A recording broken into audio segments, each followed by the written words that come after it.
Susan Jin Davis is a highly respected executive and advocate in the areas of sustainability, corporate social responsibility, and diversity, equity, and inclusion. With 30 years of experience in the media and entertainment, telecommunications, and technology industries. Ms. Jen Davis is currently the Social Impact Officer for Al Roker Entertainment and a faculty member for the Center of Creative Leadership. She serves on the boards of several prestigious organizations, including ALO Advisors, the Asian Pacific American Institute for Congressional Studies, Atari, and the Sustainability Advisory Board of Penn State University's Schmiel School of Business.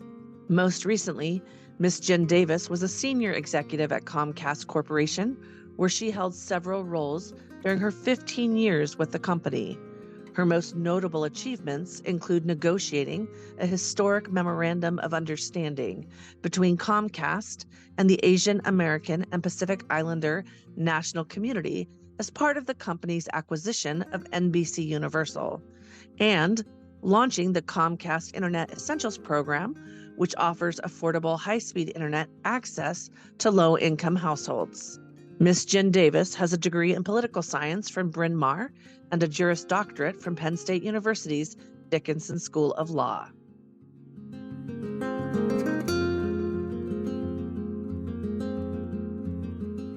I always begin with the fact that I am a child of immigrants, because everything I have ever done in my life really emanates from that lived experience.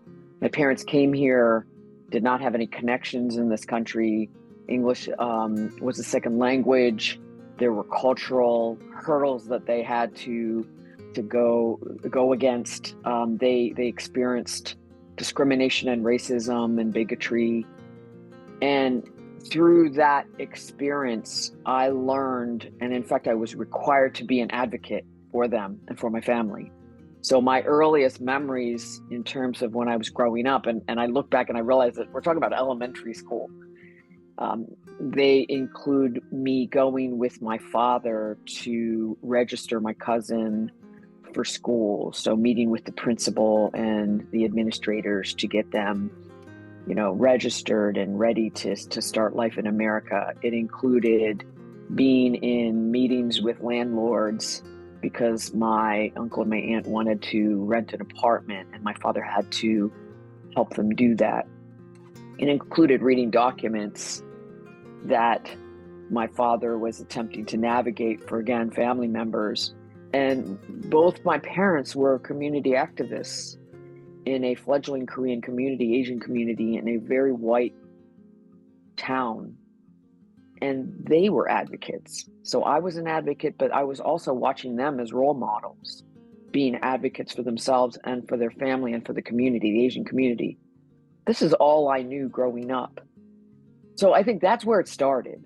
I am a lawyer. I went to law school because I thought that was a natural segue from being an advocate, right? I used those skills, my legal skills, to get into work in advocacy and policymaking in Washington, D.C. firstly. And I realized early on in my career that I just kept kind of diverting a bit to doing work in what is now called diversity, equity, and inclusion. It wasn't called that then, because I was always seeing spaces that weren't inclusive. Then I went into investor relations. I worked for a tech company doing really innovative and creative things. And the second thing I realized about my career is that the way I grew up just allowed me to always see things outside the box, because I was always outside the box. I was always looking in, figuring out a way in, but also understanding the world outside the conventional thinking and the conventional mindset. So from there, I caught the eye of folks at Comcast. And again, they were trying to enter some new markets and new businesses and new products and services. But one thing that I was really proud of, because I kept diverting myself, towards things that weren't exactly my job. And one of them was the opportunity to create a product called Internet Essentials, which is a product today that exists that's serving millions and millions of people who never had internet in their home. Not because they didn't want it or because they didn't value it, but because it was too expensive. So I had the honor and the opportunity to create that low-priced internet product that was about addressing the digital divide. I got to do that. And then finally, I ended up sort of falling into environmental responsibility areas where I worked for an executive who challenged me to create a business plan around sustainability for Comcast. And she said to me, you make the business case. We should be doing this anyway because as an ethical corporation, it's the right thing to do. See, all of these things resonated to me. And then all along the way, I was also looking for ways that I can give back to my community, to the AAPI community. These are things that I, from a value perspective, from a passion perspective, I've cared about since I was a child. And now I'm able as an adult to put my energy into making a big difference.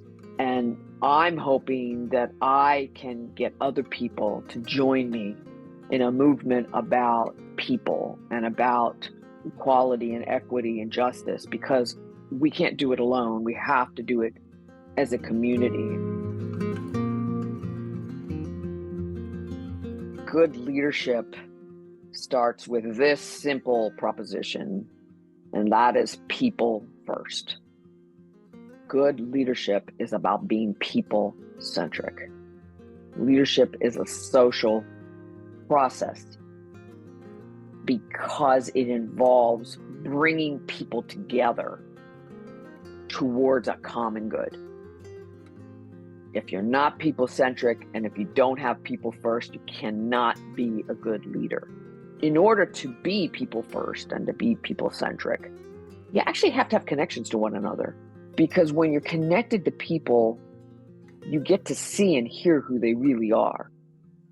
We are all biased, and we all bring our filters and our biases to work every day because of how we grew up, where we grew up, who is in our world, who is not in our world. The enemy of bias is real connections with people, is getting to know real people behind the labels, behind the stereotypes. And then finally, being compassionate. Being connected allows you to see the person, but also allows you to feel something for the person, to learn something about that person that you didn't know, and to be a compassionate leader that cares about people deeply. When you do all of that, you're going to get the best out of your team.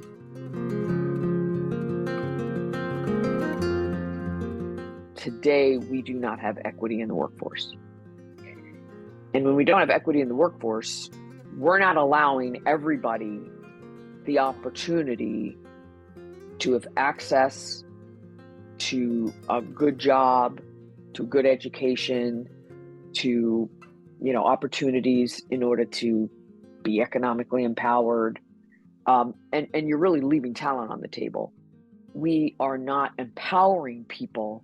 We are not supporting people. We are not sponsoring women along the way and mentoring women so that they are on equal footing with men. And so fundamentally, we want women to advance because it is fair and equitable. And what we have today is inequity. And we need to fight against that in every way we can together in order to create that equity, or it's just going to keep being perpetuated.